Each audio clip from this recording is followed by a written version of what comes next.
the Negro still is not free.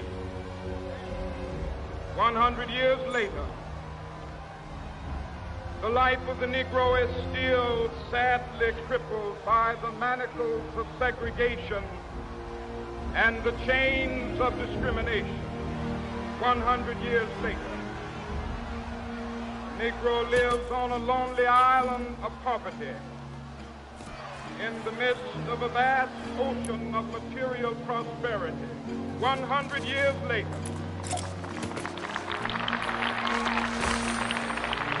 the Negro is still languished in the corners of American society, finds himself in exile in his own land. So we've come here today to dramatize a shameful condition. In a sense, we've come to our nation's capital to cash a check. When the architects of our republic wrote the magnificent words of the Constitution and the Declaration of Independence, they were signing a promissory note to which every American was to fall heir. This note was a promise that all men, yes, black men as well as white men, would be guaranteed the unalienable rights of life, liberty, and the pursuit of happiness. It is obvious today that America has defaulted on this promissory note insofar as her citizens of color are concerned. Instead of honoring this sacred obligation, America has given the Negro people a bad check, a check which has come back marked insufficient funds.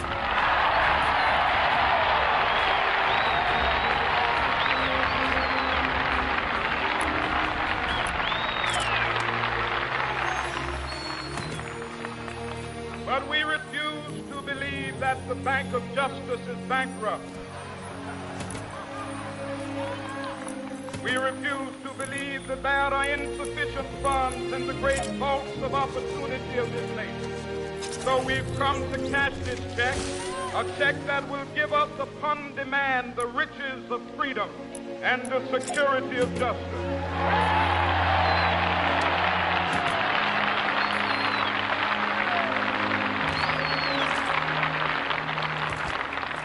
We have also come to this hallowed spot to remind America of the fierce urgency of now. This is no time to engage in the luxury of cooling off or to take the tranquilizing drug of gradualism.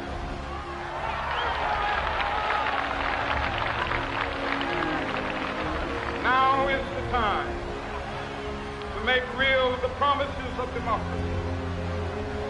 Now is the time to rise from the dark and desolate valley of segregation to the sunlit path of racial justice.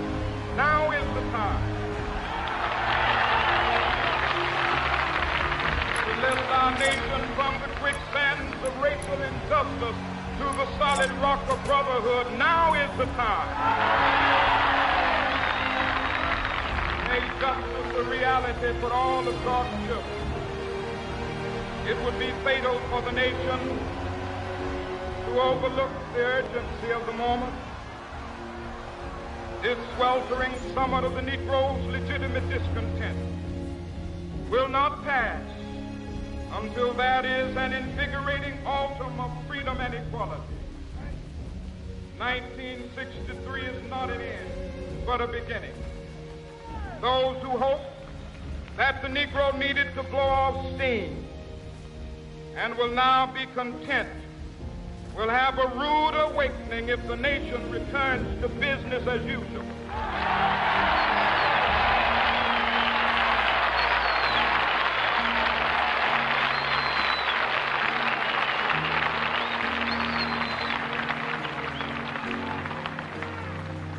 There will be neither rest nor tranquility in America till the Negro is granted his citizenship rights.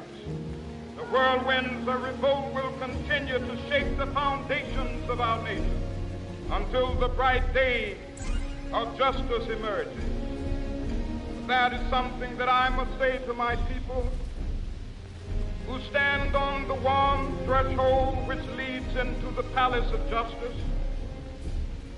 In the process of gaining our rightful place, we must not be guilty of wrongful deeds. Let us not seek to satisfy our thirst for freedom by drinking from the cup of bitterness and hatred.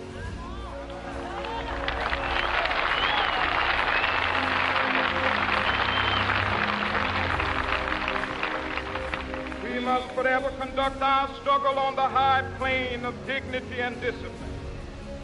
We must not allow our creative protests to degenerate into physical violence. Again and again, we must rise to the majestic heights of meeting physical force with soul force.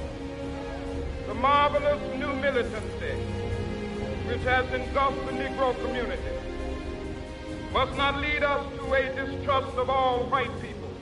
For many of our white brothers, as evidenced by their presence here today, have come to realize that their destiny is tied up with our destiny.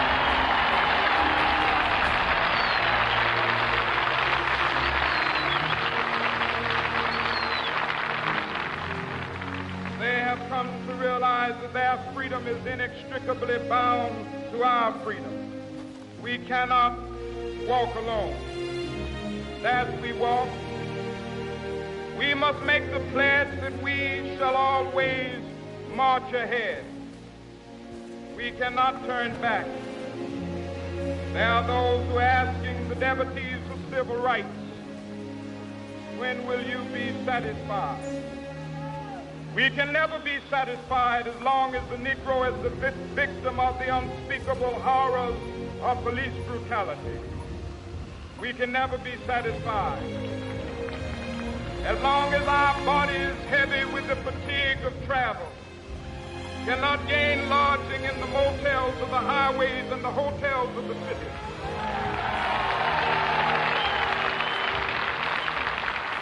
We cannot be satisfied as long as the Negro's basic mobility is from a smaller ghetto to a larger one. We can never be satisfied as long as our children are stripped of their selfhood and robbed of their dignity by signs stating for whites only.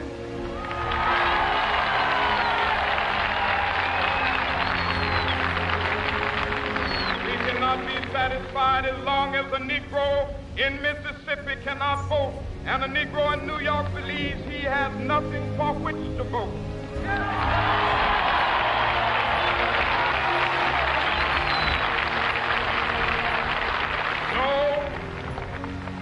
No, we are not satisfied, and we will not be satisfied until justice rolls down like waters and righteousness like a mighty stream.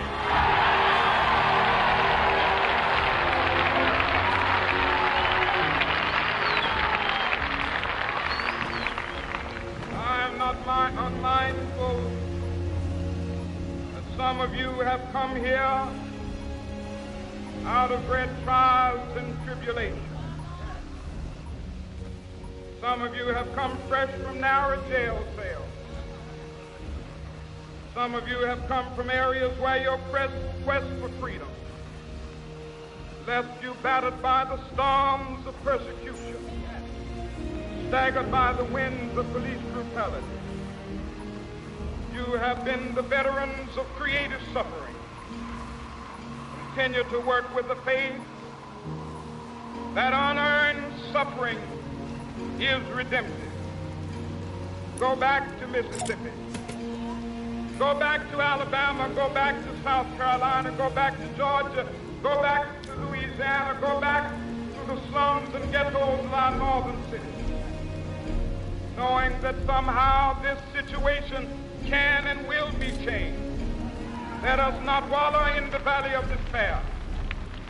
I say to you today, my friends,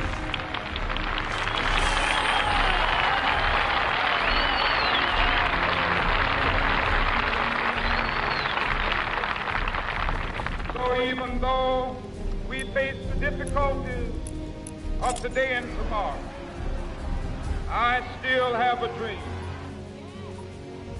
It is a dream deeply rooted in the American dream.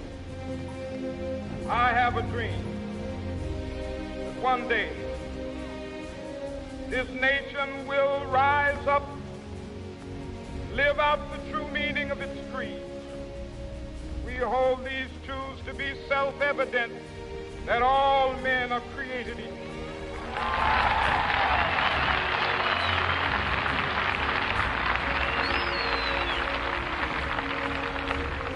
I have a dream that one day on the red hills of Georgia, sons of former slaves and the sons of former slave owners will they be able to sit down together at the table of brotherhood. I have a dream. One day, even the state of Mississippi, a state sweltering with the heat of injustice, sweltering with the heat of oppression, be transformed into an oasis of freedom and justice. I have a dream. My poor little children will one day live in a nation where they will not be judged by the color of their skin, but by the content of their character. I have a dream today.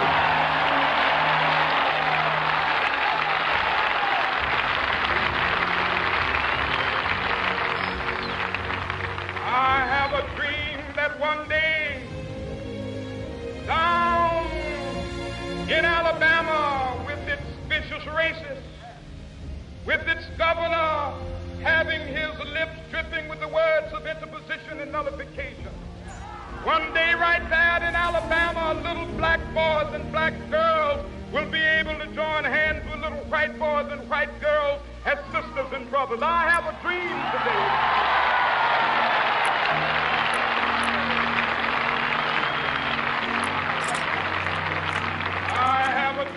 That one day every valley shall be exalted, every hill and mountain shall be made low, the rough places will be made plain, and the crooked places will be made straight, and the glory of the Lord shall be revealed, and all flesh shall see it together. This is our hope. This is the faith that I go back to the South with. With this faith, we will be able to hew out of the mountain of despair a stone of hope. With this faith, we will be able to transform the jangling discords of our nation into a beautiful symphony of brotherhood. With this faith, we will be able to work together, to pray together, to struggle together, to go to jail together, to stand up for freedom together, knowing that we will be free one day.